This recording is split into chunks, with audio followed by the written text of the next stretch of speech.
भारतीय नौसेना को विक्रांत बल आत्मनिर्भर भारत अभियान अंतर्गत देश में निर्मित प्रथम एयरक्राफ्ट कैरियर आईएनएस विक्रांत को नौसेना हस्ते अर्पण कर प्रधानमंत्री नरेंद्र मोदी। केरल कोच्चि रे आयोजित भव्य समारोह में आईएनएस विक्रांत को नौसेना को हस्तांतर कर सहित एयरक्राफ्ट कैरियर निर्माण क्षमता थिबा अमेरिका, रूसिया, चीन, ब्रिटेन और फ्रांस भली एलिट देश एक क्लब में सामिल हो जाइए भारत।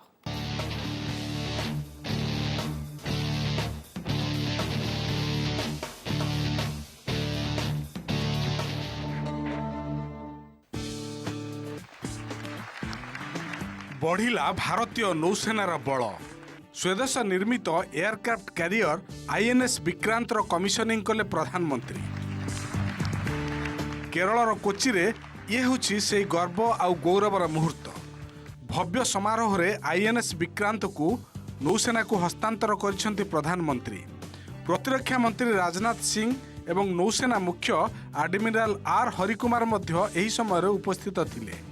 20,000 कोटी टंका व्यय निर्मित आईएनएस विक्रांत देश में निर्मित होइथिबा प्रथम विमान वाहक युद्धपोत।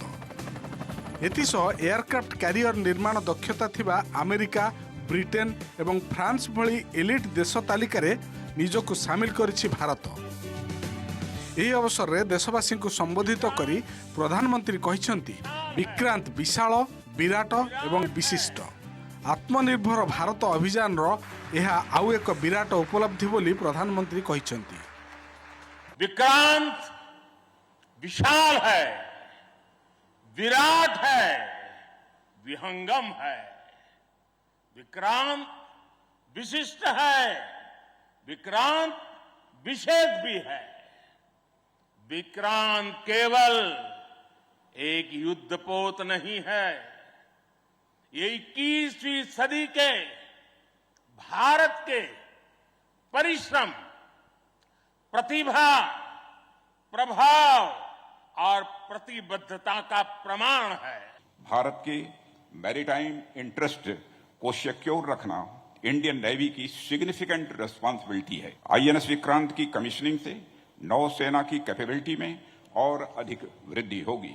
यह माननीय प्रधानमंत्री जी के नेतृत्व में भारत में हो रहे विशाल ट्रांसफॉर्मेटिव चेंजेस का एक महत्वपूर्ण हिस्सा है। हमारे देश का पहला aircraft carrier erstwhile Vikrant served the country for 36 glorious years and played a significant role in the 1971 war, striking fear into the enemy's heart.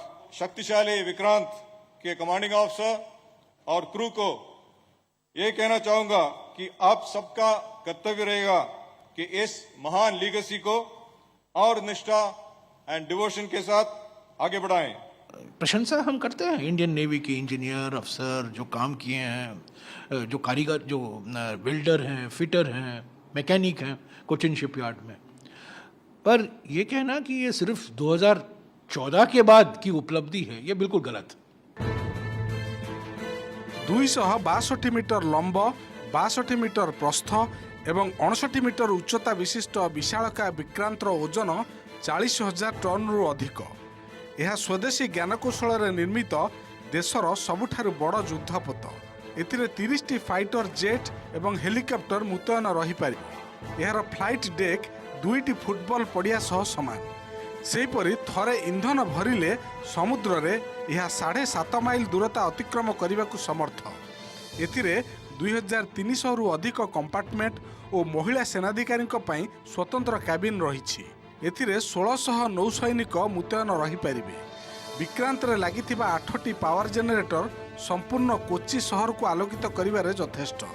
युद्धपोतरे समस्त अत्याधुनिक सेवा और सुविधा सहित एक अत्याधुनिक मेडिकल मध्य रही, जो आईसीयू, इमरजेंसी ऑपरेशन थिएटर सह सीटी स्कैन, एक्सरे एवं अल्ट्रासाउंड व्यवस्था रही।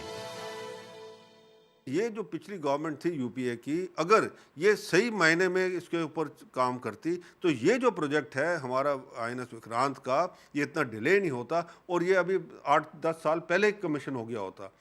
नो डाउट ये शिप बनाने में टाइम लगता है, बट उसके पीछे जो मंशा होती है कि जितनी जल्दी ख़त्म करना है, कैसे करना है उसको, वो बड़ा मैटर करता है। और उसके लिए गवर्नमेंट का एक दृढ़ संकल्प होता है, जो यूपीए की गवर्नमेंट में मिसिंग था।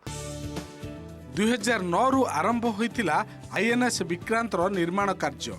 बरेली, अंबाला, कच्छ और दिल्ली समेत 18टी राज्य एवं केंद्रशासित अंचल रे एहार विभिन्न उपकरण तैयारी होइछि। पुराना विक्रांत अवसर नेबार 8 वर्ष परे समुद्र को फेरिछि ब्रांड न्यू विक्रांत। समुद्र रे विक्रांतर उपस्थिति शत्रुंक मनरे भय संचार लागि यथेष्ट बोली कुआ जाउछि।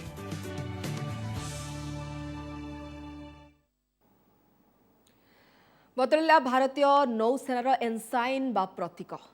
ब्रिटिश साम्राज्यवादर चिन्ह थिबा पुराना एनसाइन को परिवर्तन करी नुआ एनसाइन उन्मोचन करछथि प्रधानमंत्री। या छत्रपति शिवाजी मोहर द्वारा अनुप्राणित बोली कहा जाउछि। नुआ एनसाइन भारतीय नौसेनार समृद्ध परंपरा को प्रतिपादित करिवो बोली कहिसेंति प्रधानमंत्री। विक्रांत कमिशनिंग अवसर रे भारतीय नौसेनार नुआ एनसाइन बा निशान उन्मोचन करिसेंति प्रधानमंत्री। पूर्व एनलाइन रे क्रॉस ऑफ सेंट जॉर्ज रहिथिला, मात्र यह ब्रिटिश साम्राज्यवादर प्रतीक होइथिबारु एहाकु परिवर्तन करिसेंति सरकार। नुआ एनसाइन रो ऊपर बाम कोण रे भारतीय त्रिरंगा रहिथिबा बेले डाहाण पाखरे एक लंगर उपरे उपविष्ट अशोक स्तंभ को नील अष्टभुज मध्य रखा जाइछि। नील रंगर अष्टभुज रे दुईटी गोल्डन बॉर्डर रहिछि। यह महाराज छत्रपति शिवाजी मोहर द्वारा अनुप्राणित बोली कहा जाउछि।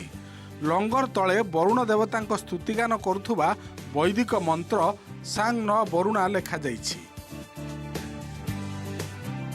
नुआ एनसाइन ब्रिटिश साम्राज्यवाद प्रभावर परिसमाप्ति घटाई भारतीय नौसेनार समृद्ध परंपरार वार्तावाहक हेबो बोली कहिसेंति प्रधानमंत्री। आज 2 सितंबर 2022 की ऐतिहासिक तारीख को इतिहास बदलने वाला एक और काम हुआ है। आज भारत ने गुलामी के एक निशान, गुलामी के एक बोझ को अपने सीने से उतार दिया है। अब तक भारतीय नौसेना के ध्वज पर गुलामी की पहचान बनी हुई थी, लेकिन अब आज से छत्रपति शिवाजी महाराज से प्रेरित नौसेना का नया ध्वज समंदर और आसमान में लहराएगा। ब्रिटिश अमल रे नाभाल सर्विस नारे परिचित थिला भारतीय नौसेना। स्वाधीनता एवं देश विभाजन परे यह रॉयल इंडियन नेवी और रॉयल पाकिस्तान नेवी रे विभक्त होइथिला। 1950 मसीहा जनवरी 26 अर्थात देशर प्रथम साधारणतंत्र दिवस उत्सव पालन अवसर रे एथिरु रॉयल शब्द को हटाई दिया जाइथिला। फल यह इंडियन नेवी बा भारतीय नौसेना नारे आत्मप्रकाश करिथिला। पूर्वरु एनसाइन रो गोटिए कोण रे ब्रिटिश पताका थिला। स्वाधीनता परे ब्रिटिश पताका स्थान रे भारतीय त्रिरंगा को स्थानित करा जाइथिला। तेबे एनसाइन मझिरे सेंट जॉर्ज क्रॉस रहिथिला। एबे देश स्वाधीनतार अमृत महोत्सव पालन करुवा बेले ब्रिटिश साम्राज्यवादर शेष चिन्ह को हटाई देइछि मोदी सरकार। Bureau report, OTV.